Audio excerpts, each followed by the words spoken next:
take the oath? I am, sir. Please raise your right hand and repeat after me.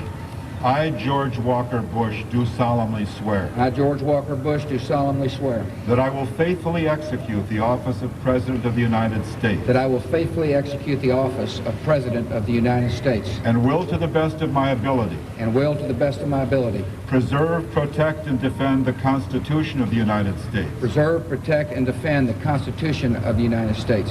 So help me God. So help me God. Congratulations.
Ladies and gentlemen, the President of the United States, George W. Bush.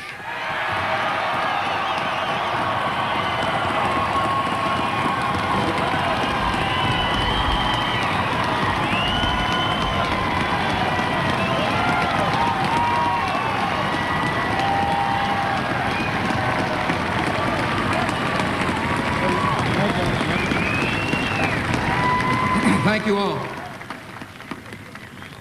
Chief Justice Rehnquist, President Carter, President Bush,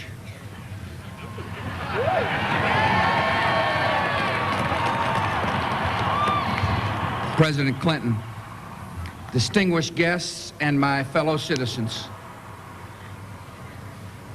The peaceful transfer of authority is rare in history, yet common in our country. With a simple oath, we affirm old traditions and make new beginnings.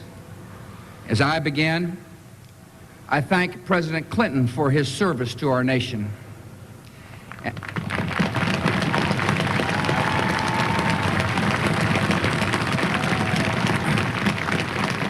And I thank Vice President Gore for a contest conducted with spirit and ended with grace.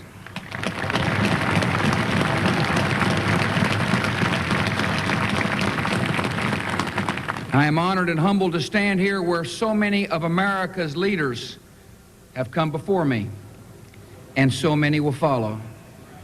We have a place, all of us, in a long story, a story we continue, but whose end we will not see. It is a story of a new world that became a friend and liberator of the old. The story of a slave-holding society that became a servant of freedom. The story of a power that went into the world to protect but not possess, to defend but not to conquer.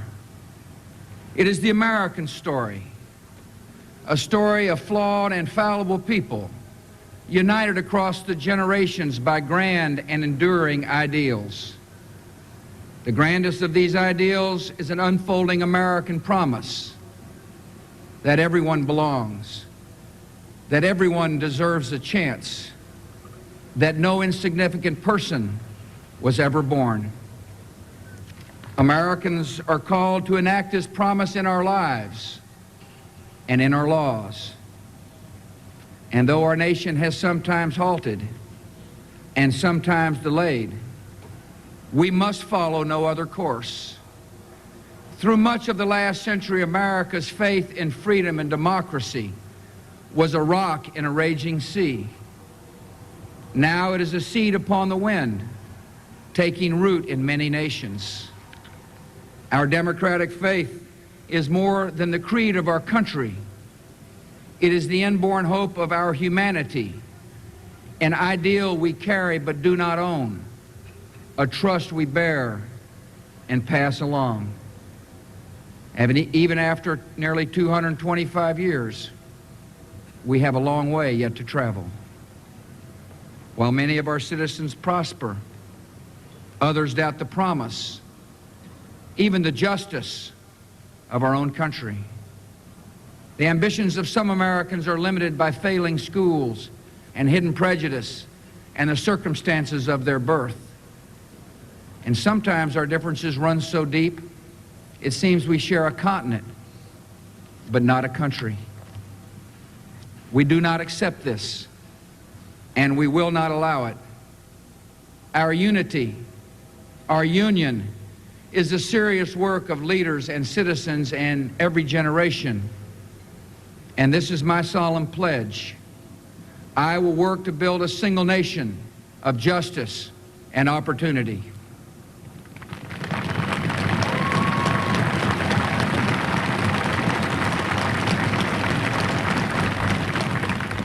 I know this was in our reach because we are guided by a power larger than ourselves, who creates us equal in His image. And we are confident in principles that unite and lead us onward. America has never been united by blood or birth or soil.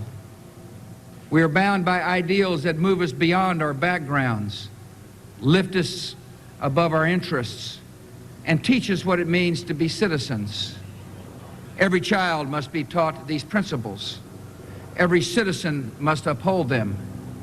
And every immigrant, by embracing these ideals, makes our country more, not less, American. Today,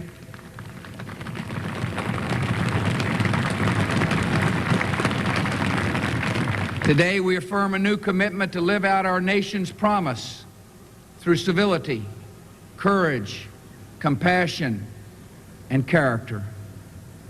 America at its best matches a commitment to principle with a concern for civility. A civil society demands from each of us goodwill and respect, fair dealing, and forgiveness. Some seem to believe that our politics can afford to be petty because in a time of peace the stakes of our debates appear small. But the stakes for America are never small. If our country does not lead the cause of freedom, it will not be led. If we do not turn the hearts of children toward knowledge and character, we will lose their gifts and undermine their idealism. If we permit our economy to drift and decline, the vulnerable will suffer most. We must live up to the calling we share. Civility is not a tactic or a sentiment. It is the determined choice of trust over cynicism, of community over chaos. And this commitment, if we keep it, is a way to shared accomplishment. America at its best is also courageous. Our national courage has been clear in times of depression and war, when defeating common dangers defined our common good. Now we must choose if the example of our fathers and mothers will inspire us or condemn us. We must show courage in a time of blessing by confronting problems instead of passing them on to future generations.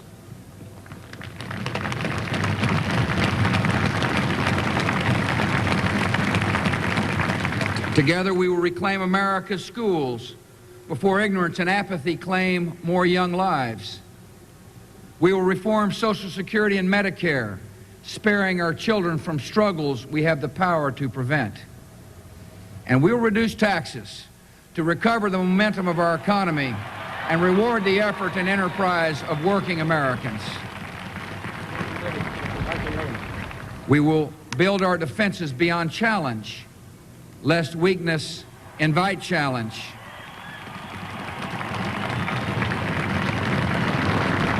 We will confront weapons of mass destruction so that a new century is spared new horrors. The enemies of liberty in our country should make no mistake. America remains engaged in the world by history and by choice, shaping a balance of power that favors freedom. We will defend our allies and our interests. We will show purpose without arrogance. We will meet aggression and bad faith with resolve and strength. And to all nations, we will speak for the values that gave our nation birth.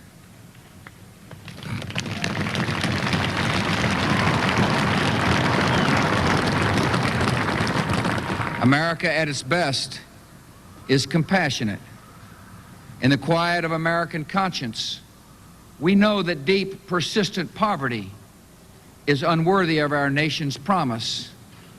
And whatever our views of its cause, we can agree that children at risk are not at fault.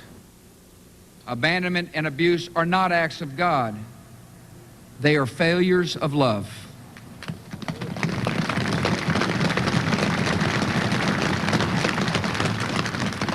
And the proliferation of prisons, however necessary, is no substitute for hope and order in our souls. Where there is suffering, there is duty. Americans in need are not strangers.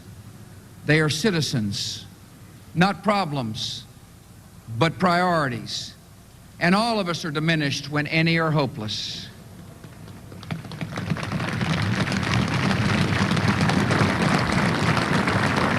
Government has great responsibilities for public safety and public health, for civil rights and common schools. Yet compassion is the work of a nation, not just a government. And some needs and hurts are so deep, they will only respond to a mentor's touch or a pastor's prayer. Church and charity, synagogue and mosque lend our communities their humanity, and they will have an honored place in our plans and in our laws.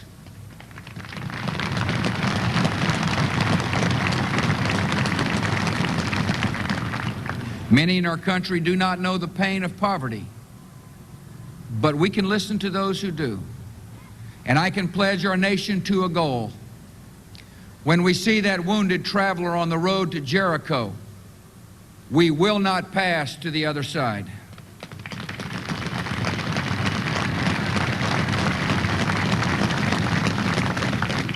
America at its best is a place where personal responsibility is valued and expected.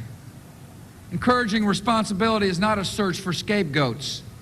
It is a call to conscience. And though it requires sacrifice, it brings a deeper fulfillment. We find the fullness of life not only in options, but in commitments. And we find that children and community are the commitments that set us free. Our public interest depends on private character, on civic duty and family bonds and basic fairness, on uncounted, unhonored acts of decency, which give direction to our freedom. Sometimes in life we're called to do great things, but as a saint of our times has said, every day we are called to do small things with great love. The most important tasks of a democracy are done by everyone. I will live and lead by these principles, to advance my convictions with civility, to pursue the public interest with courage, to speak for greater justice and compassion, to call for responsibility and try to live it as well. In all these ways, I will bring the values of our history to the care of our times. What you do is as important as anything government does. I ask you to seek a common good beyond your comfort, to defend needed reforms against easy attacks, to serve your nation beginning with your neighbor. I ask you to be citizens, citizens not spectators, citizens not subjects, responsible citizens building communities of service and a nation of character.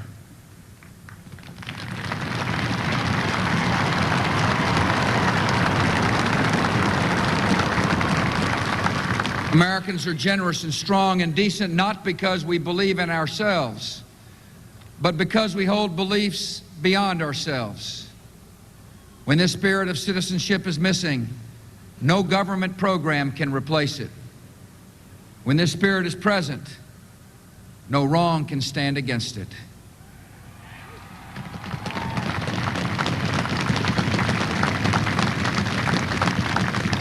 After the Declaration of Independence was signed, Virginia statesman John Page wrote to Thomas Jefferson, "We know the race is not to the swift, nor the battle to the strong.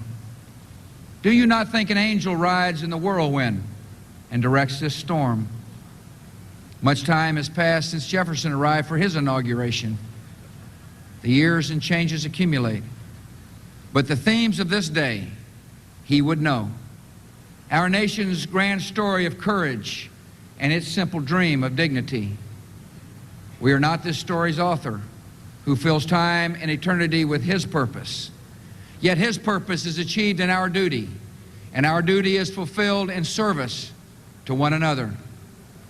Never tiring, never yielding, never finishing, we renew that purpose today to make our country more just and generous, to affirm the dignity of our lives and every life. This work continues. The story goes on, and an angel still rides in the whirlwind and directs this storm. God bless you all, and God bless America.